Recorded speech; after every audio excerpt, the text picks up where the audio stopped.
Welcome to week 6. Good afternoon, everyone. Hope you're having a good weekend. We have now concluded 5 whole weeks of classes. We are now past the halfway point of the class. After this week, we'll have 2 weeks left in the course. We're now heading into week 6. Here's what's coming out this week.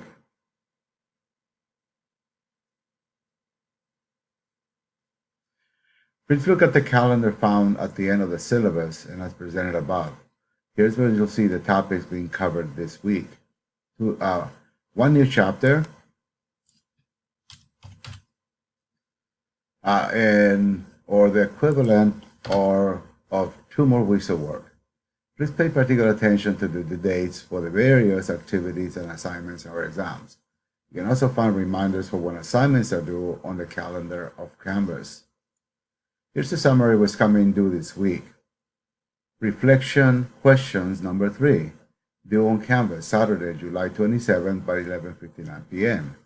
This assignment will become available tomorrow, Monday, July 22nd. I'm still grading reflection number 2. Many of you are still missing this assignment. Read the guidelines carefully so you may achieve the highest points possible. It is important to remember that you need to include references to class materials that include PowerPoints, instructional lecture notes, videos, and especially the textbook. Math quiz number 4 for Asia, Southeast, East, and South is due on Sunday, July 28th by 11:59 p.m. The assignment will become available tomorrow, Monday, July 22nd. Please read the directions carefully and submit it according to the submission guidelines. Also, make sure and read the assigned chapters in your textbook, as well as to make sure and review the PowerPoint lectures. I've included an instructional video for each of the lectures. The videos are from slightly different versions of the textbook, but the topics, themes, and content for each of the chapters are exactly the same, so they still work. A friendly reminder that in an online course, you need to be logging in on Canvas on a regular basis, preferably daily. If you're not logging in Canvas, it means that you're not attending class. In a regular face-to-face course, you may be dropped from the course if you are not attending class. The same applies to this online course.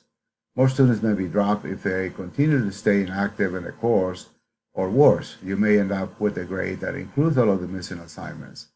Remember that if you are not interested in the course anymore, it is your responsibility to drop the course, not the instructors. A few people are missing assignments or are not active in the class. Remember that you can always submit or resubmit assignments, but you will lose points if submitted after the deadline. We are winding down the class, so if you are behind in assignments, submit them as soon as possible, because at some point, time will run out. Have a nice evening and see you online. Best, Samuel Cortez.